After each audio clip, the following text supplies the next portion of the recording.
2018 में आई हुई film truth और डेयर को एक्सप्लेन करने जा रही हूँ। इसकी IMDb रेटिंग 5.2 आउट ऑफ 10 है। ये रॉटन टमेटो पे 15% फ्रेश है और इसका मेटाक्रिटिक स्कोर 35% है। तो आइए अब चलते हैं सीधे एक्सप्लेनेशन की तरफ।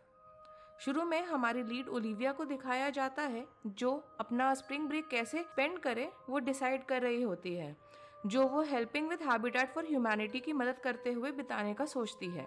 मगर उसकी जो बेस्ट फ्रेंड है मार्की, उसका ऐसा करने का कोई भी प्लान नहीं होता है और वो ओलिविया को भी मना करती है ऐसा करने को। इंस्टेड वो ओलिविया को उसके दोस्तों के साथ मेक्सिको जाके पार्टी करने के लिए बोलती है। ओलिविया मार्की की बात पे ज़्यादा बॉदर नहीं होती है, क्योंकि उसको भी थोड़ा बहुत सबकी तरह पार्टी करना पसंद होता है और वो सब मिलके मेक्सिको के लिए निकल जाते हैं। मेक्सिको में उनकी आखिरी रात होती है और वो लोग एक क्लब में होते हैं और जैसा हमको पहले ही लग रहा था, मार्की कुछ खास अच्छी दोस्त नहीं होती है। वैसे ही हमको ओलिविया का भी पता चलता है कि ओलिविया भी कुछ खास अच्छी दोस्त नहीं है। ओलिविया एक रैंडम बंदे कार्टर से मिलती है क्लब में, जो उसको और उसके दोस्तों को एक कूल सी जगह इनवाइट करता है चिल करने के लिए। चलो एटलीस्ट इस समय तक ओलिविया और उसके दोस्त थोड़ा सा रीजनेबल बात करते हैं कि कोई किसी स्ट्रेंजर के साथ किसी अननोन लोकेशन पे जाना ठीक होगा कि नहीं।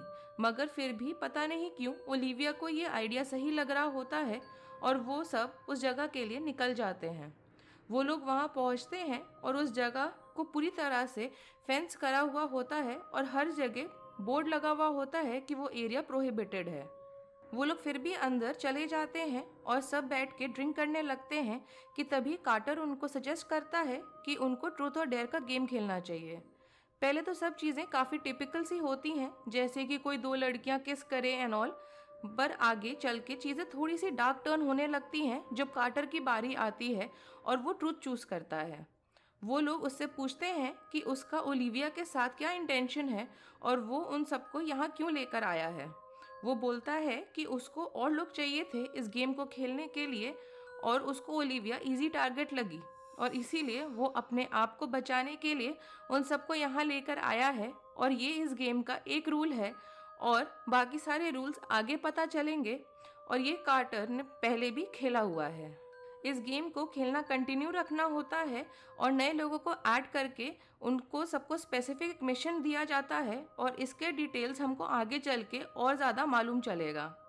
उसके बाद कार्टर अचानक से उठ के जाने लगता है और ओलिविया उसके पीछे जाती है उसको पूछने के लिए इसके बारे में और ज़्यादा डिटेल में जानने के लिए। और कार्टर ओलिविया को वार्न करता है कि ये गेम असली है और जब ओलिविया वापस पहुंच के मुड़ती है तो उसको उसके सारे फ्रेंड्स गायब दिखते हैं। अचानक से वो लोग वापस अपीयर तो होते हैं और उनके चेहरों पे लंबी सी क्रीपी सी एक स्माइल होती है और अजीब तरह से वो लोग चैंट कर रहे होते हैं ट्रूथ और डेयर, ट्रूथ और डेयर। जैसे कि अब लगने लगा था ये ट्रूथ एंड डेयर का जो खेल है वो सुपरनैचुरल है और इसके साथ काफ़ी ज़्यादा कैटास्ट्रोफिक कॉन्सिक्वेंसेस होने वाले हैं, to the point of it being deadly. इस गेम के पीछे एक डीमन है कैलिक्स नाम का और ये लोग गेम खेलना बंद नहीं कर सकते because they are at the mission. लोग कहते हैं कि ये डीमन किसी चीज, इंसान या आइडिया तक को पोजेस कर सकता है और ऐसा ही एग्जैक्टली इस गेम के साथ असलियत में हुआ था इस डीमन ने जब इसको पोजेस करा था। इस वजह से ये इस गेम के थ्रू लोगों को पोजेस करता है, उनके दिमाग पे हावी होके और उनको विजन्स दिखाता है जिससे कि उनको ज़बरदस्ती ट्रूथ या डेयर में से कोई एक चीज़ चुननी पड़ती है। इसका एक ही सर्वाइवर होता है, वो भी किसी तरीके से सर्वाइव किया था और वो ये अगर इंसान सारे रूल्स को फॉलो करे तभी सर्वाइव होगा। जब तक इंसान सच बोले ट्रूथ चुन के और डेयर चुन के डेयर करे तो वो आसानी से अपनी बारी पूरी कर लेता है और गेम आगे चलता रहता है। मगर अगर किसी ने थोड़ा सा भी रूल फॉलो नहीं करा तो आप मारे जा सकते हो। सबसे पहले खेलने की बारी ओलिविया की होती है और उसको ज़बरदस्ती सच बोलना पड़ता है कि उसकी दोस्त कॉन्स्टेंटली अपने बॉयफ्रेंड लूकस पे चीट कर रही थी और सब वापस से नॉर्मल हो जाता है। मतलब लाइब्रेरी में जब ओलिविया को वो लोग दिखे थे वो असल में डीमन के एक तरीके से ट्रिक होता है जिसे ओलिविया सच बोल सके और उसके सच बोलते ही सब कुछ वापस से नॉर्मल हो गया था। आगे मार्की ओलिविया पे बहुत नाराज होती है कि उसने लाइब्रेरी में सबके सामने ये बात क्यों बोली, मगर देखा जाए तो असलियत में मार्की की यहाँ गलती है क्योंकि उसने ऐसा करा ही क्यों। हमको इस बीच में मालूम चलता है कि मार्की और टाइलर और ओलिविया के बीच में एक तरह से लव ट्रायंगल भी है जहां ओलिविया टाइलर को पसंद करती है। इसका यहाँ सिर्फ बताने का मतलब ये है जिससे कि गेम में टाइलर और ओलिविया को डेयर के थ्रू सेक्स करता हुआ दिखाया जा सके एंड ऑल। उसके बीच में अब टाइलर की बारी आती है और ओलिविया उसे पूछती है कि वो किससे प्यार करता है, ओलिविया से या मार्की से, और वो मार्की को चूज करता है। सो ओलिविया की बारी पूरी होती है और खेल आगे बढ़ता है रॉनी पे। रॉनी पहला प्लेयर होता है जो इस गेम के इसके रूल्स के हिसाब से नहीं खेलता। एक बार में एक लड़की का चेहरा ट्विस्टेड दिखता है और रॉनी डेयर चूज करता है। डेयर होते ही रॉनी को सबके सामने अपने पैंट उतार के अपने वीनर दिखाना होता है और वो पूरे पूल टेबल पे चढ़ के पूरा एक तरह से शो परफॉर्म करेगा सबके लिए। लोग वहाँ उसको मॉक करते हैं कि देखने की कोई ज़रूरत नहीं है, as it is not that good to look at. इसकी वजह से रॉनी फ्रस्ट्रेशन में फेल कर जाता है अपनी टास्क करने पे। कैलेक्स रॉनी को पोजेस करता है और उसका चेहरा बदल जाता है और वो पूल बॉल पे स्लिप करके अपना गला फ्रैक्चर कर लेता है जो फेटल होता है। बाकी इस इंसिडेंट की वीडियो देखते हैं मगर उनको ये बात मामूली सी लगती है और वो लेट गो कर देते हैं। मतलब how stupid can you be to give such a reaction on somebody dying in front of you and you have a video proof to look at it again. Game आगे बढ़ता है circle में और कुछ लोग सक्सेसफुल भी होते हैं। जैसे पेनोलोपी को डेयर मिलता है कि वो अपने घर के रूफ के एज पे वॉक करेगी बॉटल ऑफ वोडका पीते हुए, और वो ऐसा करती भी है बिना गिरे हुए।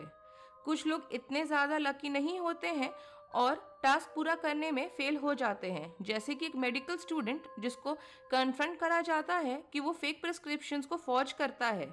वो ऐसा असल में करता है मगर वो झूठ बोलता है कि वो ऐसा नहीं करता, और उसका लकी पिन उसके आई सॉकेट में घुस जाता है जिसकी वजह से वो मारा जाता है।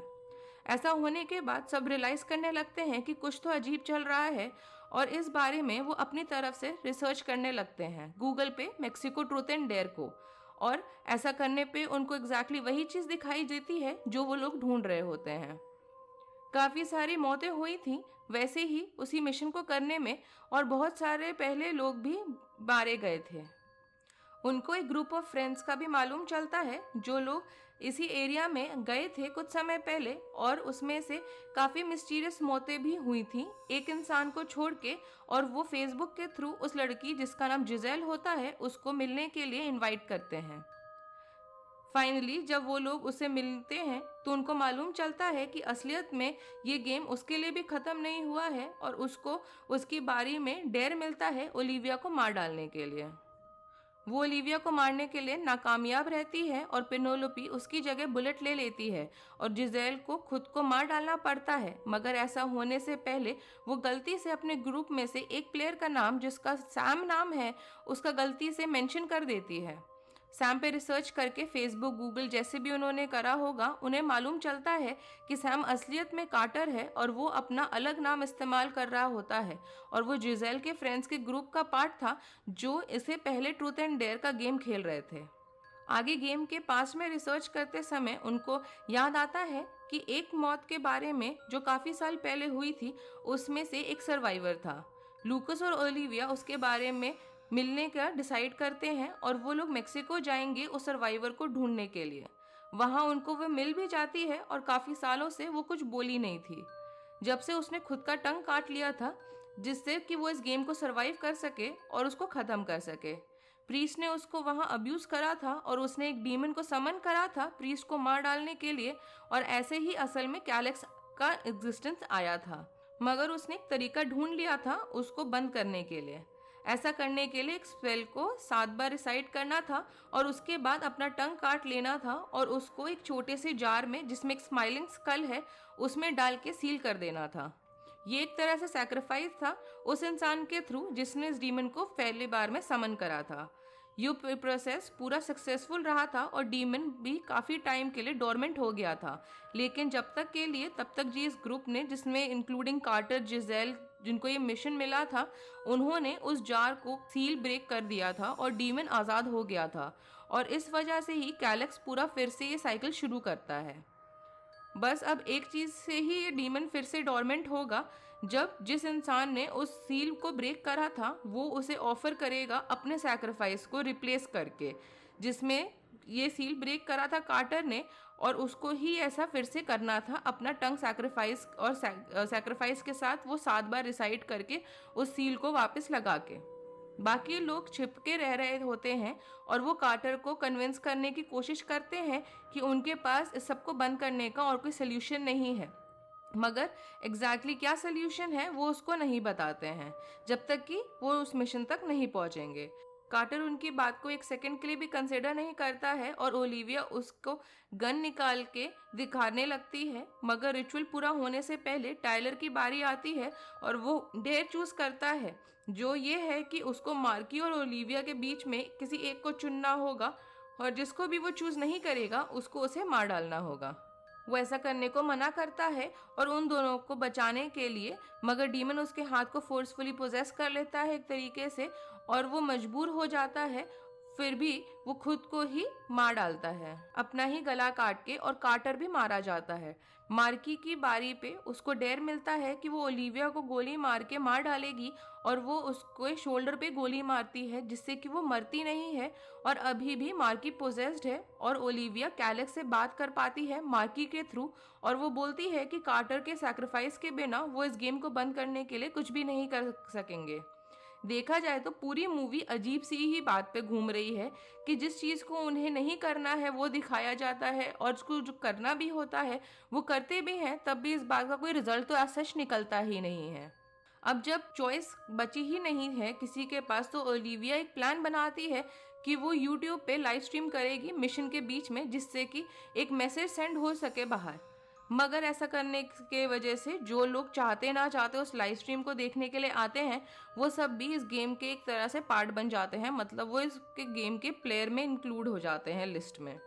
ऐसा करने से उन्होंने अपने लिए कुछ टाइम तो खरीद लिया था और बाकी को उन्होंने उस गेम में इंक्लूड कर लिया था, जिससे कि फिर से उनकी जब बारी आएगी पूरा साइकिल पूरा होते हुए तब तक उनके पास इतने सारे लोग ऑलरेडी लाइव स्ट्रीम के थ्रू इंक्लूड हो गए थे कि उनकी बारी आने में भी टाइम था। बट अगर सोचा जाए तो इसका रिजल्ट भी कितना ज़्यादा कैटास्ट्रॉफिक हो सकता है, क्योंकि जो लोग अब इसमें इंक्लूड हो चुके थे ज़रूरी नहीं है कि वो सब इसमें मिशन में सक्सेसफुल रहें और कितनी सारी आगे जाके कितनी सारी और मौतें हो सकती हैं। अगर आपको इस मूवी की एक्सप्लेनेशन पसंद आई हो तो do subscribe to the channel and do like the video and comment below कि आपको ये मूवी कैसी लगी। Thanks for watching, bye.